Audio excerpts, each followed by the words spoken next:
Kumusta po mga Suki? Welcome back po sa Say ni Yuki. At bago po ang lahat, gusto ko muna kayong bigyan ng good news. Dahil lumabas na po, finally, ang aking first ever single under Viva Records na sana hindi pa rin huli ang lahat. Music and written by Mr. Miguel Mendoza. Siya rin po ang sumulat ng kantang Hugot ni Mr. Gene Velasquez at ng Isa Pang Araw ni Miss Sarah Geronimo. Kaya naman po, sana po ay suportahan niyo po ako sa aking first single at pwede niyo na po itong i-download sa lahat po ng online music stores. Ayan.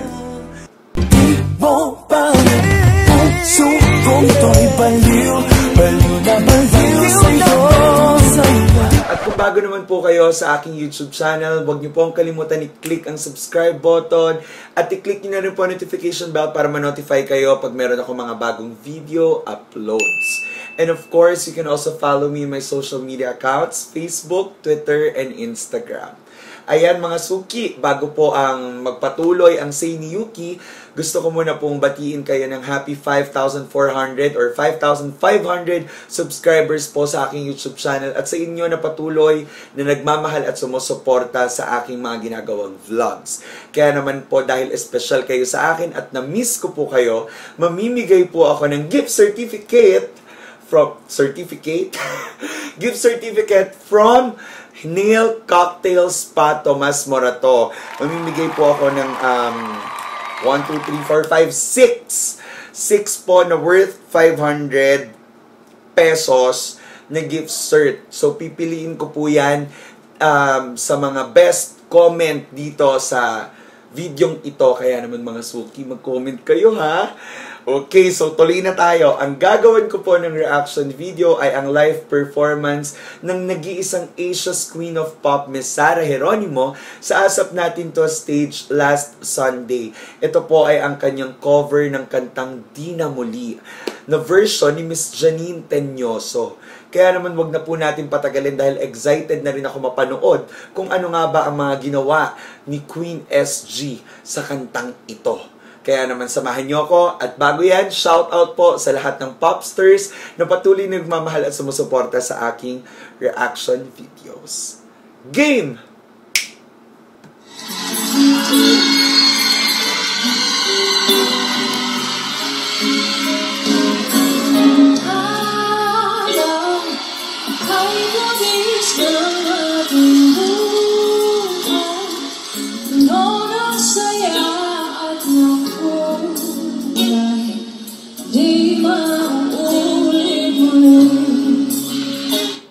Gamit niya dito yung kulang-kulang 1 milyong mikropono ng Sennheiser. Ito po ay ang 6000 series. Kaya naman talagang ibang-iba yung dating ng boses niya dito. Talagang maririnig niyo yung clarity at yung crystal voice ni Queen SG.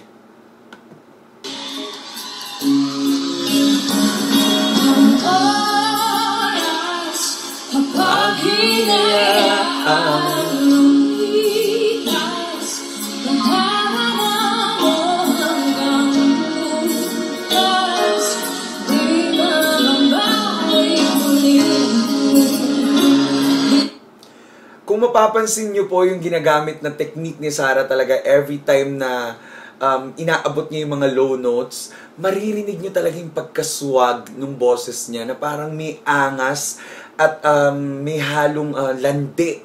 Ganyan yung tunog ng boses niya. Napakalayo sa totoong personality ni Sarah. Ay, nako, ang husay mo dito, sis. Simula pa lang ito, ha?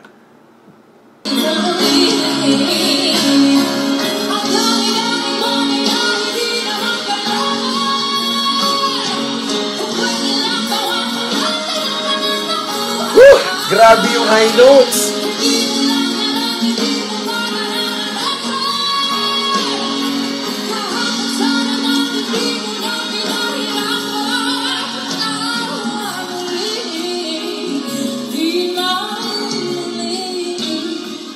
Grabe yung ginagawa niyang atake dun sa song. Yung bang ibinubuga niya yung kanta pero hindi siya nawawala dun sa tamang key nung kanta at napakahusay nun eh. It takes effort and practice talaga.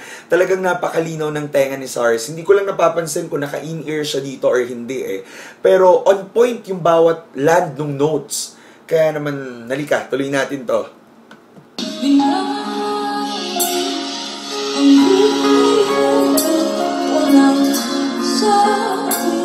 Sarap nung soft voice niya.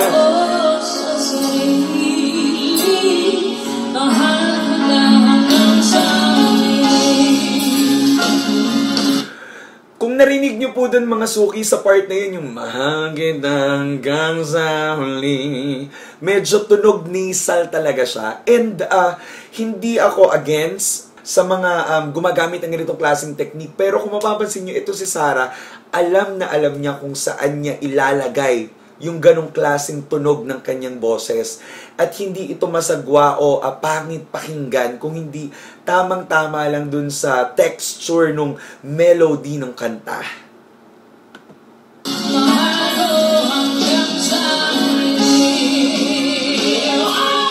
You know?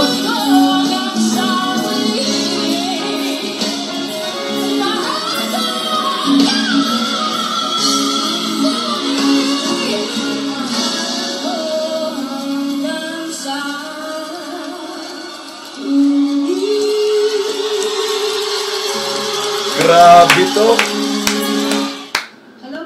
Bago ko po ibigay mga suki ang say ko sa performance ni Queen SG para sa kantang Di Na Muli, gusto ko muna po sanang hingan kayo ng konting pabor. Kung pwede nyo pong i-share at i-like ang video ito. At syempre mga suki, abangan ko rin po ang say nyo sa comment box at pipili po ako ng winners para magkamit ng gift certificate worth 500 pesos ng Nail Cocktail Spa. Kahit ano pong ipagawa nyo dyan, kasama po yan doon.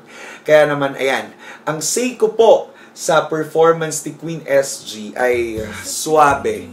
Isa po ito sa kanyang best performance or should I say best cover of OPM song.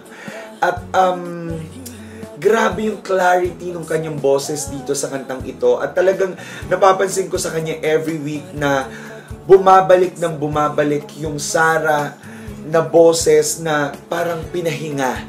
Ganyan yung tunog niya. Ngayon, yung bang tipong parang pinanganak ulit yung tunog ni Sarah. At talagang sobrang sarap pakinggan nito.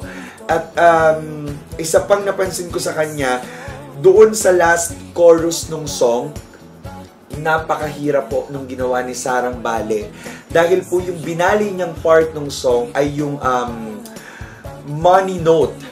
Yan po yung tawag namin dun sa mga notes na sobrang tumatatak. Kumbaga yun po yung kumikita doon sa kanta. Yung note na yon, yung runs na pinakakawalan doon, yun po yung talagang parang nagiging tatak nung kanta. At si Sarah po, binali niya yon, pero hindi po yun lumabas na pangit.